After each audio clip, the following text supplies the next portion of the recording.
નમસ્કાર દોસ્તો, ફરી એકવાર આપ સૌનું ગુજરાત ગવર્મેન્ટ જોબના યુટ્યુબ પ્લેટફોર્મ પર દિલથી હાર્દિક સ્વાગત કરું છું. સૌને ખ્યાલ જ છે કે હસમુખ પટેલ સાહેબે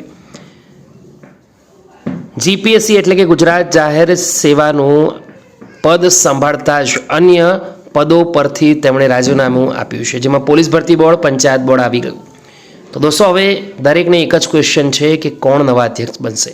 તો ગુજરાત પંચાયત સેવા પસંદગી મંડળ તરફથી ગુડ ન્યૂઝ આવી રહ્યા છે. ફાઇનલી નવા અધ્યક્ષની નિમણૂક થઈ ગઈ છે. ગુજરાત પંચાયત સેવા પસંદગી મંડળના અધ્યક્ષ તરીકે હવે મોના ખંધારની નિમણૂક કરવામાં આવી છે. હસમુખ પટેલનું સ્થાન લેશે. આશા રાખીએ કે જેમ હસમુખ પટેલ સરે નાની નાની ઝીણવટપૂર્વક જે અપડેટો હતી અમારા સુધી પહોંચાડી, તેમ મોના ખંધાર બેન પણ આપણા સુધી પહોંચાડે. વિડીયો ગમે તો લાઈક કરજો, બીજા સુધી શેર કરજો.